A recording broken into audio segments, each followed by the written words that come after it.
Walmart now sells discount MacBooks. So for the first time ever, they're selling brand new MacBooks directly on Walmart.com. Now in the past, they've had the restored MacBooks, but as we've determined, those are always not necessarily the greatest move. However, they love to advertise the MacBook Air for only $699.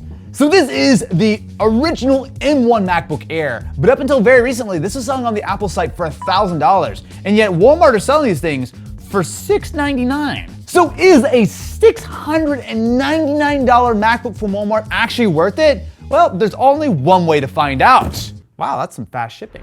All right, let's see what we get. That is a MacBook, my friends, and that looks very much brand new.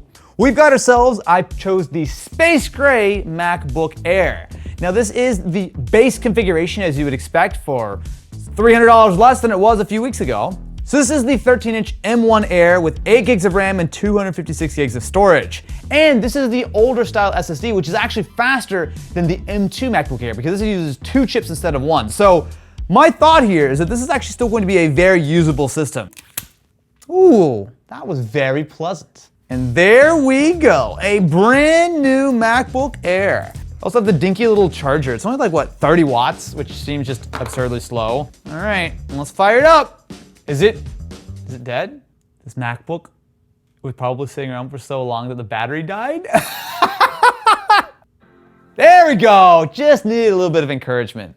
So if you're unfamiliar, this is the M1 MacBook Air, which has the older school design. So it's still the wedge, which I actually know a lot of people are a fan of the wedge design. I do personally prefer the M2 and the M3 from a design standpoint because you actually get MagSafe in addition to the dual Thunderbolt ports. And that extra port is really nice because if you're charging this device, you only have one extra port. It's usable, but it's nice to have a little bit extra. But other than that though, it's actually not gonna be a huge difference. So we do have Touch ID, we have the keyboard, we have the very nice Force Touch trackpad, and the display, while it's a little bit smaller than the current MacBook Airs, it's only like a half an inch difference or something. It's quite minimal. For the next few days, I'm going to live with this MacBook Air as my main machine to tell you exactly, is a $699 MacBook Air actually worth it?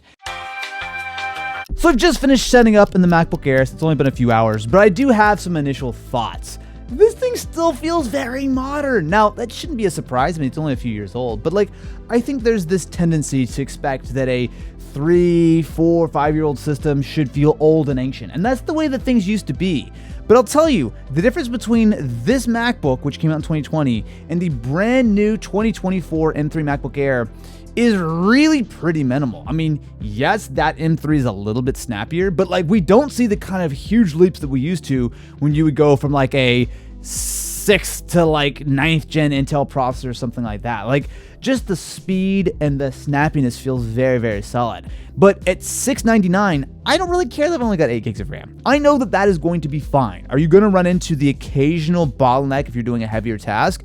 Yes, but a lot less so than you would think. I did a video on the brand new M3 MacBook Pro that came out in 2023, and that system at $1,600 still ships with 8 gigs of RAM. That's egregious, but even though I don't want to give them a free pass, it's still a very usable system. And it is doubly so when you're spending less than half of that. Day 2 with the MacBook, and things have been going pretty well. So the first thing that's jumped out to me is the battery life. It is so refreshing. I haven't actually dailied a MacBook Air in a while, especially with Apple Silicon. Last night I spent like 3 hours doing like emails, listening to music, that kind of stuff, and I only burned like 25% of the battery. Like it's so nice to not have to worry about the charger. Now I have finally just plugged it in about 24 hours after I unboxed it, and it's just been a battery champ. On top of that, I've been editing with this. So this timeline is pretty indicative of what I normally do, which is a 34-second 4K YouTube short, and it's holding up pretty well. Now I will say that you will notice a little bit of a lack of performance if you're coming from a higher end system, but not at $700, right? So like I'm throwing in all the effects, color correction, again it's 4K, and while yes, I have to render a couple of smaller things, especially some of the more like demanding effects, it's not that much worse than my normal setup, and it's very workable. I'm sitting here watching Marquez's video on the M3 MacBook Air when he mentioned something I wasn't aware of. Best Buy are now selling this laptop for $649, undercutting Walmart by a full $50. I liked this laptop at $700, But for 650 bucks, I mean, like, has there ever been a brand new MacBook that is not wildly out of date that was available for less than $700? If there was, let me know in the comments, but I cannot think of a single one. So at this point, I've spent the entire week with the MacBook and I have a lot of thoughts. Now, when you look at this as a $1,000 laptop, there are some trade-offs, but those trade-offs are very different at $650 or $700. So take something simple like the inputs. The keyboard and trackpad are pretty much identical to the much more expensive MacBooks. And while the keyboard is pretty good, the trackpad remains to be the absolute best in the business. Touch ID is nice, and the screen is quite solid considering the price point. So no, it's not going to be 120 Hz and ProMotion, but it is still very, very solid. It's high resolution. It's gonna look a lot better than most other laptop displays at this price point. Now the speakers are a little bit of a low point, I'll be honest. They're fine, but especially if you compare it to something like a MacBook Pro, it is a huge difference. I mean, those things sound phenomenal. The MacBook sounds average. So my use case is not incredibly demanding. The things that I've done with the MacBook this week include editing a little bit, so again, some shorts, nothing that's super huge and demanding, but doing some editing on it. I've actually done some gaming, so I just recently spent some time playing StarCraft 2. So obviously this is a game that is very old, right? We're talking about something that came out probably a decade ago, if not longer. Now what I'm actually seeing for performance is not perfect, so it's definitely, I'm lagging just a little bit here, but I am running on high settings and it's on a fanless MacBook. So look, no one should buy a MacBook for gaming, right? It's not a good move ever for any reason. But what is nice is to be able to play a little game every once in a while. And that's the way that that's the way I game, period. But the thing is, when we're talking about a $650 computer, gaming is something that you will probably want to do from time to time. And while there's a fairly limited selection of games that are available on Mac, they do exist. It's funny, gaming on Mac is in a really weird spot in 2024 because most games, of course, have never run on Mac. But the thing is, there actually are some signs of life here. There are a number of games that are coming out. Some of the AAA games that are on the Mac App Store show up every once in a while. In fact, actually, subscribe to the channel and ring-a-ling that ding-a-ling button. I'm actually working on a gaming on Mac video very shortly, so there's a lot to talk about here. But the nice thing is that even though the M1 Air is the absolute lowest end configuration that could possibly run Apple Silicon, as we found out last year when I tried to game on a Mac, the MacBook Air base model is still pretty decent. Obviously not a gaming computer. So with the M1 and the M3 MacBook Airs, they use dual NAND SSDs, which are much, much faster than the single NAND SSD in the M2 MacBook Air, which means that ironically, the cheapest MacBook Air actually has tied for the fastest SSD of all of them. That isn't a huge problem unless you're, again, doing some crazy over-the-top workloads. What is a bigger problem is just the fact that 256 gigs of storage is not a lot. It's fine if you use your computer like a glorified Chromebook, and I say that with no shade.